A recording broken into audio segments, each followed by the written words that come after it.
खबरों में आगे बढ़ते हैं और आपको बताते हैं केंद्र सरकार ने 3 कृषि कानून वापस करने का फैसला किया है। कानून वापसी को लेकर हमारे ब्यूरो चीफ विपिन परमार ने अभय चौटाला से खास बातचीत की है।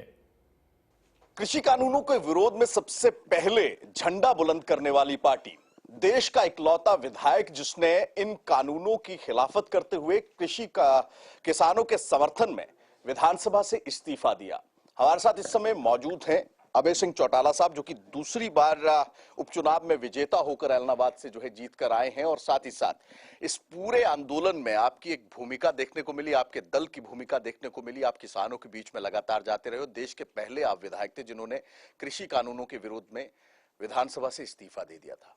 आज प्रधानमंत्री आते हैं, देश को संबोधित करते हैं और कहते हैं कि ये तीनों कानून रद्द कर दिए जाएंगे आने वाले सेशन में। किस तरह से देखते हैं इस फैसले को? देश के प्रधानमंत्री ने जब ये कानून बनाए थे तब भी किसी से सलाह नहीं ली थी। अगर उस वक्त किसी से सलाह मशवरा किया होता तो 1 वर्ष तक लगातार किसान को अपना घर बार परिवार खेत सब छोड़ करके दिल्ली के बॉर्डर पे लाखों की संख्या में नहीं बैठना पड़ता। और आज जब वापस लिया है तो भी किसी से सलाह मशवरा नहीं किया। मतलब ये प्रजातंत्र तरीका जो है, प्रणाली जो है, इसमें इस तरह के फैसले सही नहीं है। हमेशा कोई भी देश का प्रधानमंत्री हो, प्रदेश का मुख्यमंत्री हो, उसको कम से कम अपनी कैबिनेट से, अपने सलाहकारों से सलाह मशवरा जरूर करना चाहिए। मैं ये कहता हूँ कि देर आए दुरुस्त आए। देश के प्रधानमंत्री को कम से कम ये समझ में तो आया कि आपने जो फैसला किया था वो गलत था।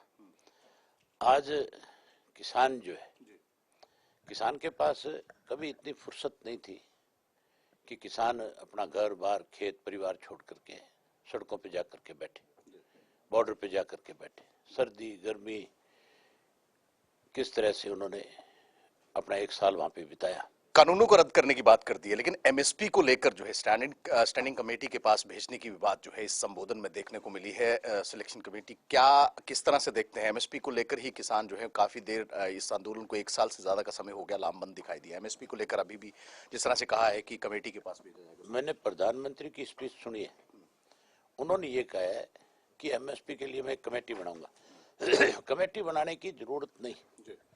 आप जब तीनों कृषि के काले कानून जो आपने गलत बनाए थे, आज आपको एहसास हुआ, आपने वापस लिए, तो फिर आपको एमएसपी पे ही कानून बना देना चाहिए इसी सेशन के दौरान। इसको लटकाना नहीं चाहिए। कहीं इसको लटका करके भी सरकार की, मुझे लगता है, मंशा ये है कि किसान को पूरा भाव नहीं दोगे तो भी किसान कमजोर पड़ेगा।